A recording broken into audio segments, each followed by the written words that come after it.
Who Buddy Buck, I'll tell you what, we got a good one, lots to cover here. I want to give you a little synopsis of what we're going to talk about tonight. This right here is a Stihl SH55 leaf blower, relatively common unit, but it is the cousin to the even more common BG55 Stihl leaf blower, one of their smaller ones. They're so similar, in fact, that they share an instruction manual. There may be other very tiny, negligible differences, but the main difference between this and the BG, which you are probably more familiar with, is this guy right here. This little cube carburetor is a WALBRO. It's actually a Chinese knockoff of a WALBRO, but they're piece-for-piece replicas. It is a direct replacement, amateur hour. It is a direct replacement to that WALBRO carburetor, which you can always recognize the Stihl ones. It's got the 3 adjustment points, idle, low, and high speed, with the limiter caps. The difference is that this unit, the SH, has a Zama carburetor, and it's not even a normal adjustable Zama. It's what they call a balance idle system carburetor. It has fixed high and low circuits, so you can't adjust those. What it has is this one adjustment point here. It's technically the idle, but the way it achieves it is very interesting. Down in here, your carburetor's like this. Right on the top here, there's a hole drilled through the carburetor into the venturi, and it's filled with this screw right here. It's a reverse threaded screw, and you can bring that in and out of the venturi, and what you're essentially doing is introducing more or less air into the carburetor, essentially leaning out or enriching the mixture. That's the only mix you can do. Now that effectively sets the idle. When you're setting this screw, you will hear it idling up and down, and if it's running rough, the only thing they suggest is return it to factory settings, which is all the way in and then 2 full turns out, and then just tinker with it about 1/4 to 1/2 a turn at a time. Now, like I said, this was not running when it came in here. I took it apart. Nothing's broken. It has spark. It has compression. I got it to run and chug, but I couldn't get it to run right. And I tried adjusting this like literally 1/8 of a turn at a time, and I just couldn't get it right. I took the whole carb apart. It wasn't dirty. The diaphragms looked fine. So I had my 2 options here to get this thing running. Well, 3 I could give up, but that's never going to happen. I could buy the carb rebuild kit, which was like 15 bucks, or what I really wanted to do was to be able to swap in this WALBRO style carburetor so that I have my adjustments. I'm stubborn that way. I like to be able to adjust my carburetors, especially units like these that I use all year round in the 4 seasons here in New Jersey. This is going to run a little bit different when it's 90 degrees in August than when I'm blowing snow off of the deck when it's 20 degrees in February. So I suspect this is the direct replacement carburetor for the BG, which is the sister unit to this. I suspect there's a way I can slap this bad boy on there. The thing that I know is going to be the biggest problem is probably the throttle, because it's completely different on the Zama carb, but let's dig into her now that we understand what this carb is and why it's not great. And I'm gonna tear it all the way down. And yeah, I mean, we're just gonna see if this guy will go on. I suspect it will.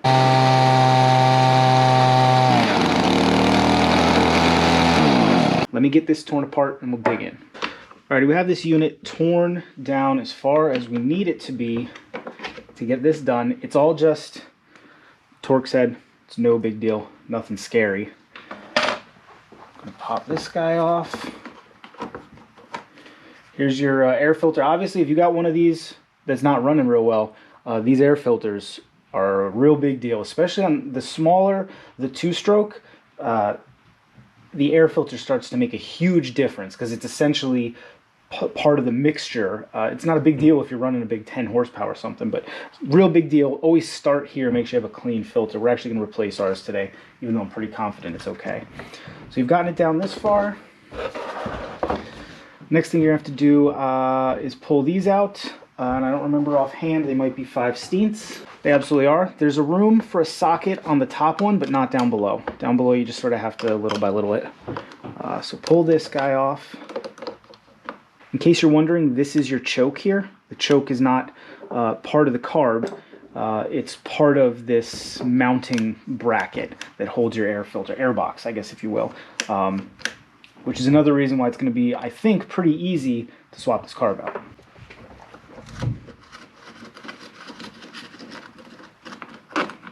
Okay, that's going to just slide right off. And then I'm going to lose the screw. Amateur hour, I tell you. There we go. Everything in the grip mat. To make this thing a little more wieldy to work on, we're going to pop the old snout off. That's just put a little screwdriver right there. The whole thing will turn and pull out at the end. Don't run it without this. You can't run a blower without the factory intended snout on it. You just can't. It'll mess it up. The engine will likely over rev. All right, so here we go. Here's the meat and the potatoes of the issue. We can pop this carburetor off. I happen to get new. Oh no, you gotta undo the throttle, which I believe is going to be the only issue we have. But on this Zama one, it just sort of slides right out, and we will contend with that later. I got all new gaskets, so we don't have to worry about those. I think we're gonna have to pull the main fuel line off first. Yep, it's gonna spray fuel at us, and then the return line is a little stretchy. There you go. Let's take a minute to do a little side-by-side on these. Alright, so really very similar. The gas, the fuel inlets are in the same place, about the same size, same mounting configuration. That's obviously the most important thing. And the tops even look similar. The only thing I need to figure out is how do I get this slotted block over onto this. And looking underneath, there may be a way. This is held on with this little clip.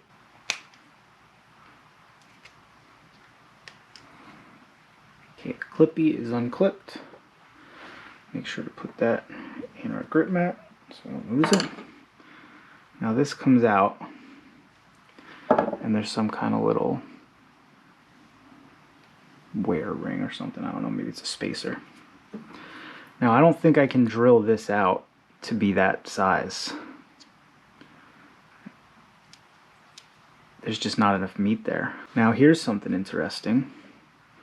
Do you think I can take the whole throttle plate off and take the pivot out? Let's try on the Zama carburetor first. Oh man. Okay. Zama really did not want me getting that off. Now there's another clip at the bottom, and again, this may be futile. I don't know that this is going to work, but it's worth a try, because these WALBRO carburetors are just better. See if I can do this without stabbing myself in the fingers. Here we go. Now, that should all potentially slide out. There we go. Now the spring on top is going to need to be reclocked so that it's holding everything shut, but we will deal with that at the end. Now let's put all of our Zama parts over there. Let's see, so that's where the screw went. I should put that back in so we don't lose it. But, and again, reverse threaded. You can actually see, I think you can, right there. That's where you're either letting more or less air into the venturi. I guess that hole is probably fed. Yeah, the hole is probably fed right there. Oop, the award for framing goes to. So the air gets in here, and then somewhere in here, this is closing off that hole more or less. So that's how your meter. That's your only adjustment on this Zama one. Yeah, look. I mean, the backs of these are even so similar. It's like a, the whole thing, whatever. What am I trying to say? You get it. So very similar. I really think it's going to work. Let's get this one off. It looks like this one's as simple as this screw here and then a screw on the bottom. Yeah.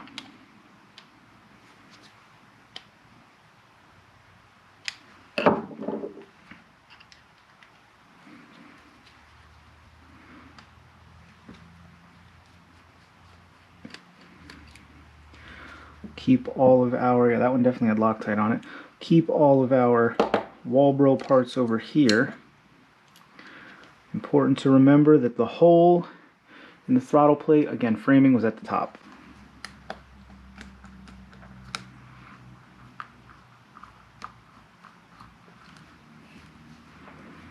Okay, this all feels sort of spring-loaded. kind of feel like it's gonna pop. Yep, there we go. And the spring is actually in there a little bit, so we're just gonna slide this out the top. This spacer was on top, but I don't want to use this one. I want to use this one, which is a different size.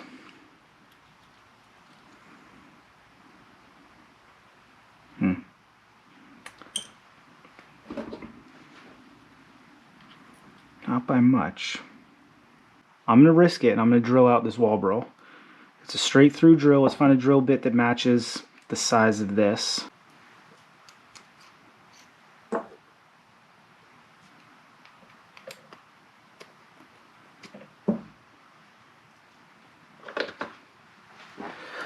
Alrighty, I had to pull out Grandpa's bin of random unmarked drill bits, but I've managed to find one that fits in the Zama, but does not quite fit in the, why is my mind drawing a blank? WALBRO. It is a 13/64 because Grandpa's box of unmarked drill bits is from the good old days when they actually did mark drill bits right down there on the shank.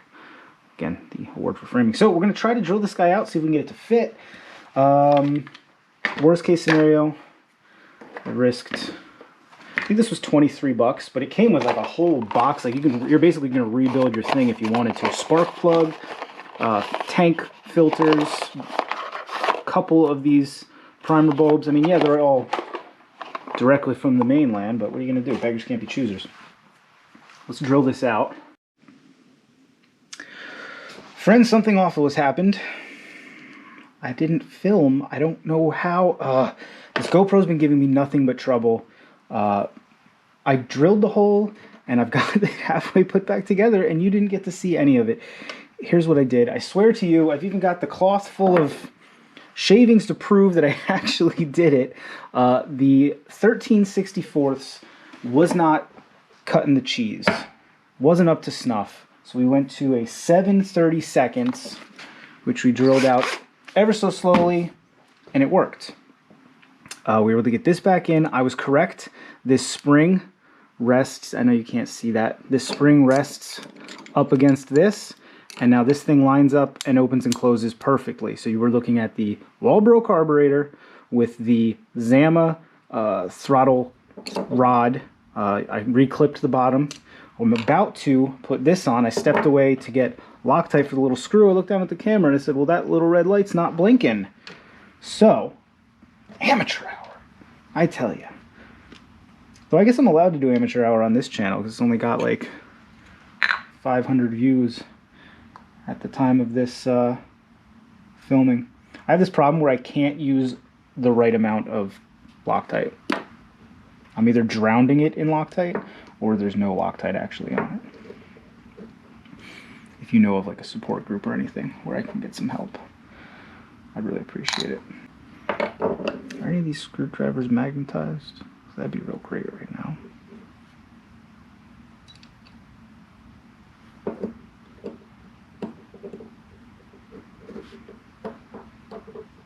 That feels like cross-threading. Though it was a very tight fit. Yeah, that's good. Obviously, if this pops off, two things are going to happen. Well, three things. The screw comes out, your throttle plate's going to fly off into the motor. That's going to make your motor run at full tilt because now it's wide open throttle, as there's a brass plate and screw banging and clanging around in there, and then, well, you know what happens then. This guy is going to go right back on top. There was this little spacer. I don't know if it's just meant to take up space or if it's like a wear thing, but that goes there. This clippy gets clippied. Ow. I said this clippy gets clippied. Someone didn't read the script. There we go. All right, here's the unit. We're going to pull off this old gasket, which there's really nothing wrong with it, but if you got a new one, might as well replace it. You'll notice there's a little slot over here. You're going to want to line that up with this hole here, which lines up with this hole on the carburetor. So we'll put one of these guys on like so. We will put our supply turn lines on. Sneak that up like so. Get this line on like so.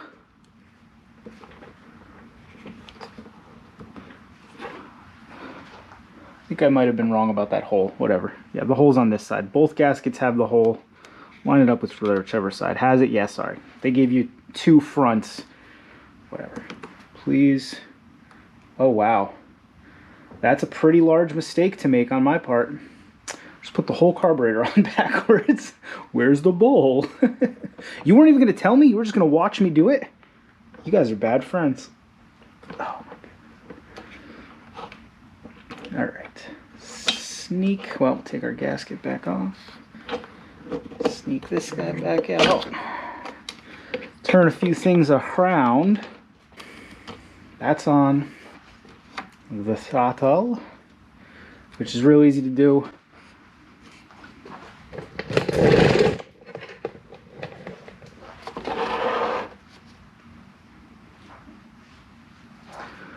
Sort of kick it over like this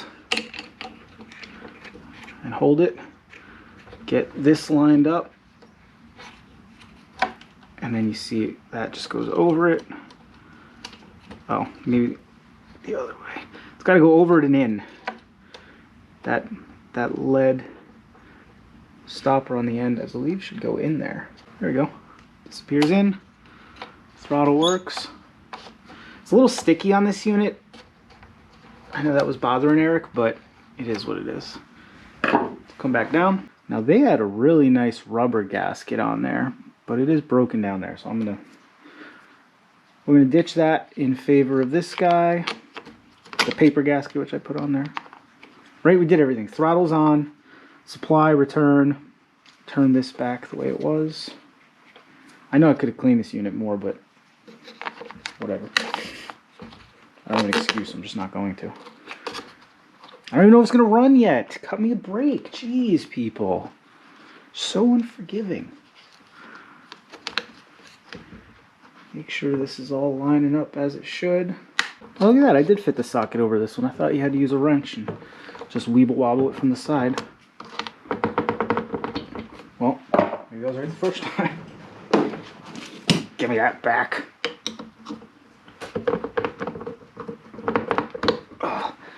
As previously mentioned, this is your choke, which I apparently kind of misaligned. I think once the air filter's in there, it will sit properly. Just make sure. Look at this guy. Can you guys see the spider right there? Can you see the Mr. Spider? You just started dangling down. I'm not going to hurt you, but I am taking you over here because I'm working on a leaf blower, bud. I'm trying to get something done. Back to the show.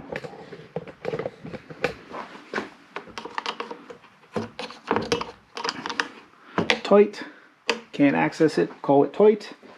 We've got a brandy new, never been used, it only dropped once, filter. And I'm so confident in this whole thing that I'm going to put it all back together before we go outside and test it. That's how confident I am in this never been tested idea that I had randomly and then did the minimal amount of research in. Let's make sure it doesn't all leak.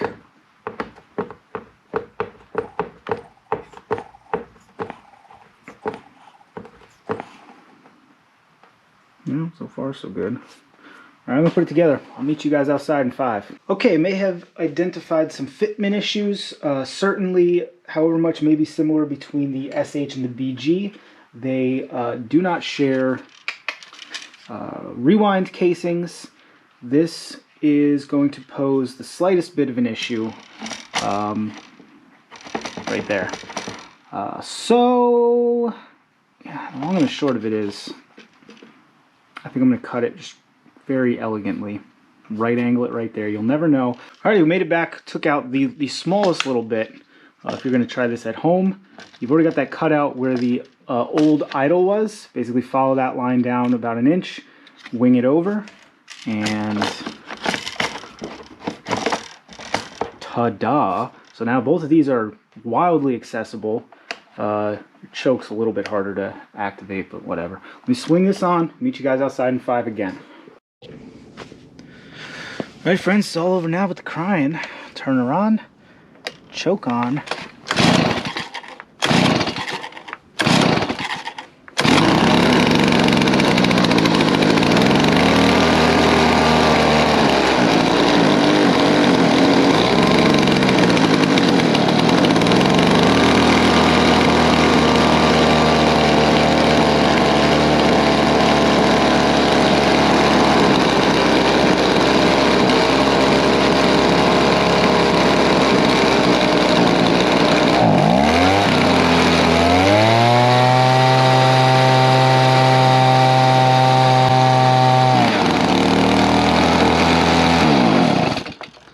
Well friends, that is what we in the business call a result. Whoo buddy buck, I just could not be happier with that. 3 pulls and the little thing shoots to life. I even brought my teeny tiny screwdriver out there so that I could, Mr. Big Carburetor Man, adjust it. The thing was dead to rights, right out of the little Chinesium box. Like I said, it came with all new fuel line, this fuel line adapter, spork plugs, and for some reason 2 each of the filter and the extra bowls, whatever, for 23 bucks. I'm gonna leave a link down below. It is a D&E in the Garage affiliate link to this exact kit. You can also get them, but I think it's gonna be the same carb unless you get it from WALBRO. If you have any questions, I will do my best to leave, like I said, the link to this. The drill bit that I used was a 7/32, and it worked a treat. I don't think you needed any other special tools. You needed a Torx. It's like a T20. I love this set. I got it from the Harbor Freight, but they don't tell you what size it is. It's just to try each of them till it works. Like a T40 and a 5/16. And that'll do it. You can turn your Zama carburetor, which when they're working, they're fine, but I just couldn't get this one totally figured out. I'm sure a carb kit would have fixed it, but the carb kit was like a few dollars less. And now I have an incredibly useful tool, especially here in Jersey, not to beat a dead horse. In August, when I'm blowing grass off the driveway at 90 degrees, it needs to be adjusted differently than when it's 15 degrees. Like when we get flurries, I love these little blowers for blowing off the cars and whatnot. But if you want to replace your Zama carburetor, this one was made in China anyway. Did I already know that Zama was made in China? Zammer? Zama's a weird name for a carburetor company. Anyway, we're going to close this one out here. If you like the video, that's common sense.